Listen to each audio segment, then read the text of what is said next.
tonight as empty seats honor hostages at Passover Seders. Their suffering and the suffering of their families rends our hearts and only strengthens our resolve to bring them back. Israel carries on its fight against Hamas in Gaza.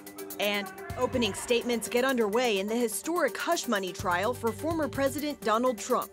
Plus, we're talking about elective abortions being forced. What constitutes a medically necessary abortion, and why some doctors fear the repercussions if they don't perform one.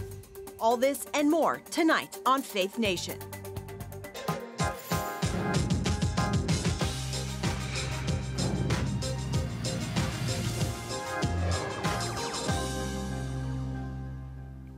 As Israel wages war against Hamas in Gaza, anti-Semitism flares here at home. Good evening and thanks for joining us for Faith Nation in Washington. I'm Caitlin Burke. Israel is pressing forward with planned attacks against Hamas. Prime Minister Benjamin Netanyahu warning painful blows are in short order for the terrorist organization. This as Jews around the world mark Passover and tensions in the Middle East remain high. Senior international correspondent George Thomas joins us now with tonight's top story. George, as Israel continues its war against Hamas, we're learning new details about its retaliatory strike against Iran. That is correct. In the days, in fact, after Iran launched its massive missile and drone attack on Israel, Prime Minister Benjamin Netanyahu and IDF commanders were planning to hit the Islamic regime with a series of counterstrikes targeting key military installations around the country, especially near the capital, Tehran. But those plans got scuttled at the last minute. Take a look. Foreign Minister warning Israel Monday against taking any further military action against the Islamic State following the IDF strike last Thursday. If another act of aggression is done from any origin, or if anyone helps the Zionist regime carry out another aggression, Iran will give a resolute, more powerful response. The original counterstrike on Iran was supposed to be much wider. Israeli officials telling the New York Times the IDF wanted to hit several additional military targets near the capital Tehran, but backed off under U.S. pressure, fearing a major escalation. Meanwhile, Israel's military spy chief resigned today over his role in the security breakdown that led to the Hamas October 7th attacks. Major General Haron Haliva is the first senior official to step down amid public outcry over the government's failure. In his resignation letter, Haliva wrote, "The intelligence directorate under my command did not live up to the task we were entrusted with. I carried that black day with me ever since, day after day, night after night. I will carry the horrible pain of the war with me forever." With tensions easing with Tehran, Israel is now gearing up for a major offensive to completely root out Hamas in their last stronghold in Rafah. Overnight, 22 people, including 18 children, were reportedly killed in Israeli airstrikes in southern Gaza. This as the U.S. continues to airdrop aid into northern Gaza. On Sunday, 4 U.S. Air Force C-130s dropped more than 50,000 packaged meals. Back here at home, Columbia University's rabbi is telling Jewish students to stay home following a wave of pro-Palestinian protests on campus. The university decided to hold classes remotely Monday due to growing threats of anti-Jewish violence by pro-Hamas supporters. Meanwhile, Representative Virginia Fox, who chairs the House Education and Workforce Committee, is demanding that Columbia University restore order and safety for Jewish students. The Congresswoman sent to school officials a letter threatening to hold them accountable if the dangerous situation on campus wasn't rectified immediately, warning that the university's federal financial assistance program could be in jeopardy. Caitlin? George, are we only seeing these kinds of pro-Hamas protests at Columbia, or are they happening on other campuses as well? They are happening on other campuses. In fact, riot police had to be deployed as demonstrators blocked traffic around Yale's campus in New Haven, Connecticut. Local police, they say 45 protesters were arrested and charged with misdemeanor trespassing. Demonstrators, by the way, are demanding that the university divest its investments in military companies that manufacture weapons for Israel. Meanwhile, this was the scene at New York University. Students there forming a pro-Palestinian encampment outside one of the main buildings on campus. All of this rising tensions over the war in the Middle East hitting several university campuses, MIT included there, just as the Jewish holiday of Passover is set to begin this evening. You have just returned from Israel and South Lebanon reporting on Hamas and Hezbollah's activities there. Do the people who are demonstrating in support of these terror groups on college campuses really understand the nature of the threat Israel's facing? No, absolutely not. I mean, if you were to look at the charters of both Hamas and Hezbollah, they are no different from ISIS, Al-Qaeda, Boko Haram, Al-Shabaab in Somalia. These are all terror groups that want to, in essence, take over their countries, turn it into an Islamic state, bring Sharia law to bear on its people. Women will have absolutely no rights in these countries. And these are the tenets that these groups espouse. And you look at these pictures in Columbia, at Columbia University, at NYU, at MIT, to imagine that all these folks support Hamas and Hezbollah and are chanting for, down USA, down Israel, pro-Hamas rhetoric. It's just unbelievable. If they really understood and read what Hamas believes in, what it's like to live in Gaza, I've been there. What it's like to live in South Lebanon, I've been there. Under control of Hezbollah, it's no walk in the park, so to speak, for these people. Really important insight. Thanks, George. You're welcome. On Capitol Hill, Senate lawmakers are aiming to pass foreign aid funding this week. Speaker Mike Johnson's $95 billion package cleared the House Saturday with bipartisan support. The bill includes around $26 billion for Israel and humanitarian aid in Gaza. The bulk, though, will be some $61 billion going to Ukraine. Speaking on CBS's Face the Nation, Senator Mark Warner said as soon as the president signs the measure, much-needed supplies will immediately be shipped to Ukraine. This is finally happening. It should have happened 6 months ago. The next best time is right now, this week. We've seen the Ukrainians overperform. Getting this additional equipment as quickly as possible. I hope once this gets to the president by Tuesday or Wednesday, that these shipments will be literally launched. Warner says in recent months, Ukrainian forces have had to ration bullets, adding that grit and determination can only get troops so far without supplies. Opening statements in the hush money case against Donald Trump kicked off today. The 45th commander-in-chief facing the first ever criminal trial against a former president.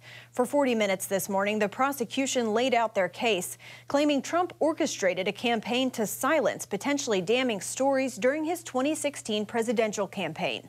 White House correspondent Abigail Robertson has been monitoring the trial and joins us now with the details. Abigail, what points were the prosecutors really trying to drive home today? Well, Caitlin, today the prosecutors made the case that this is about a criminal conspiracy and a cover-up, alleging that Trump broke the law to bury a sex scandal in order to get elected president in 2016. Prosecutor Matthew Colangelo described to 12 New York jurors in his opening statement how Trump worked with his former legal counsel, Michael Cohen, and David Pecker, former publisher of the National Enquirer, to catch and kill negative stories about Trump. At the center of this case is a $130,000 hush money payment that Michael Cohen paid to porn star Stormy Daniels to keep her from speaking out about an alleged affair she had with Trump during the 2016 campaign.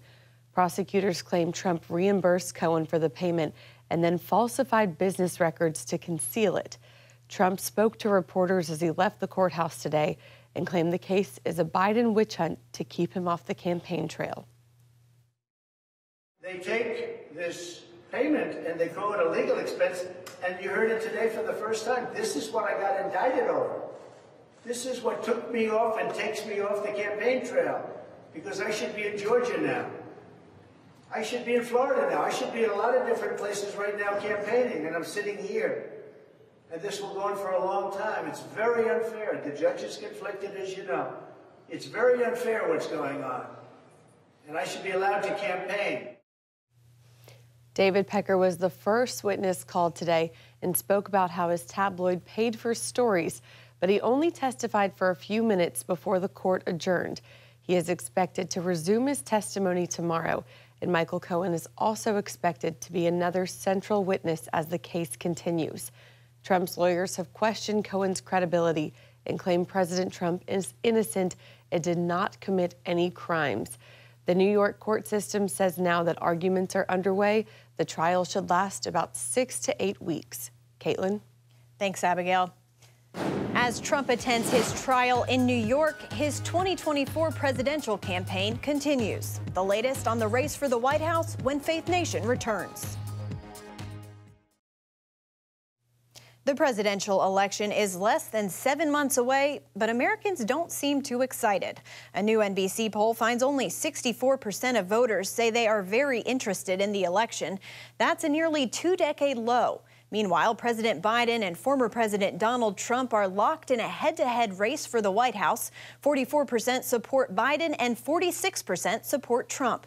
10% are either undecided, will vote for someone else, or wouldn't vote at all. Joining us now is Nathan Gonzalez, editor and publisher of Inside Elections and a Faith Nation contributor. Nathan, a majority of voters don't want either Biden or Trump. What could that mean for third-party candidates like Robert F. Kennedy, who polls already show is cutting into Trump's support? I think there's clearly an opportunity for a third-party candidate with a large number of Americans who feel like the current choices are not great. The question is, can RFK Jr. capitalize on it? My guess is that RFK Jr.'s support is actually going to dwindle as we get closer to Election Day, as voters start to figure out that, yes, they may not be excited about their choices, but ultimately this is going to come down to Trump and Biden, and that there just isn't enough support in the middle for a third-party candidate. Are there any risks that come with such low interest in a presidential election? Well, a risk is low turnout, right? I mean, if voters are so dissatisfied with their options or dissatisfied with the system, the risk is that they don't show up to vote at all, and that has ramification on the results. Does that disproportionately hurt one party or the other? Are Republicans staying home more than Democrats, and that could impact the election? But also overall, if you have a large number of Americans who didn't participate in the electoral process, then they don't feel a connection to those leaders that are ultimately elected, and may feel further disconnected and not want to get involved in the future. And so I think it's, no matter what side of the aisle you are on, I think everyone benefits from everyone being involved in the electoral process. Right. Former Attorney General and outspoken Trump critic Bill Barr recently endorsed Trump, saying basically he's going to grin and bear it and support the, quote, Republican ticket, picking the option he says will do the least harm to the country. Do you think this election could be a turning point, with voters demanding more in the future? I think former Attorney General Barr is indicative of a lot of Republicans who don't like everything that Trump has been involved in, but ultimately they hate Biden. And so they're going a different direction. I think that voters had a choice in this election. They had an option for an alternative.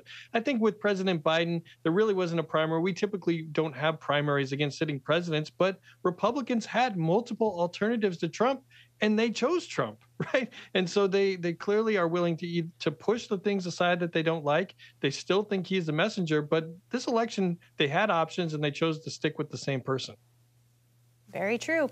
Inflation and immigration are currently the top issues for voters. Anything you're watching for when it comes to these issues that could really be a boost for one candidate or the other?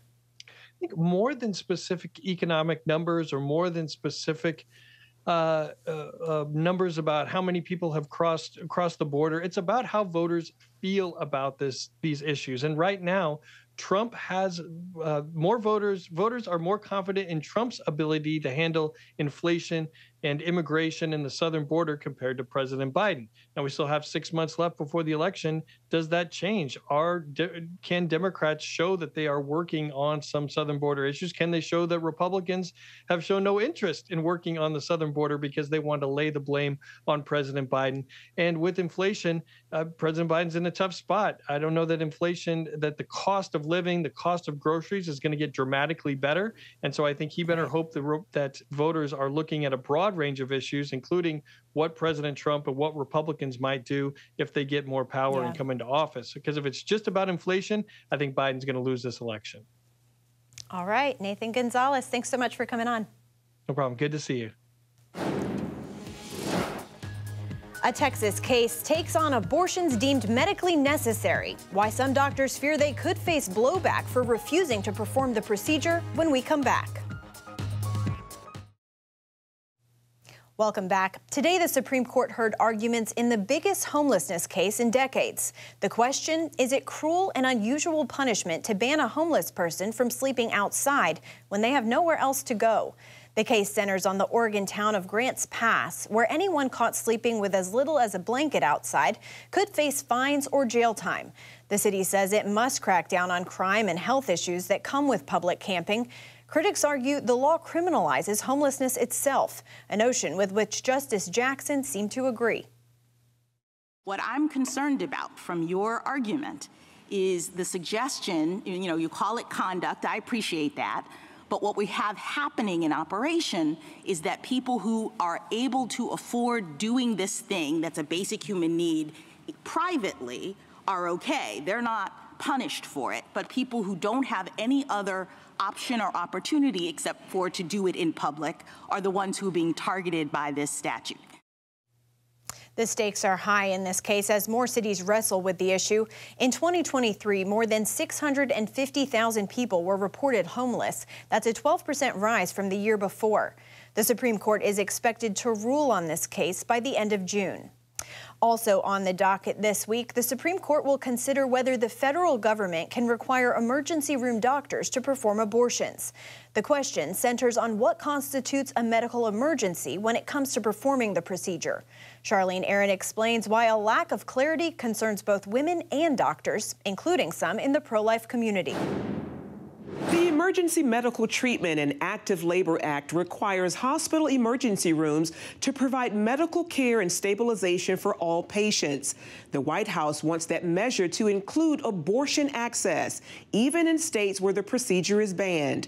As the High Court hears arguments over the issue, pro-life doctors are holding out hope for another victory. We're talking about elective abortions being forced on doctors to perform them by a federal fiat. Roger Severino of the Heritage Foundation says deliberate misinformation surrounds the law, also known as EMTALA. There are some circumstances where you do have conditions where the life of the mother is at risk, and doctors are still able in every pro-life state to save the life of the mother, even if it incidentally results in the loss, tragically, of an unborn child.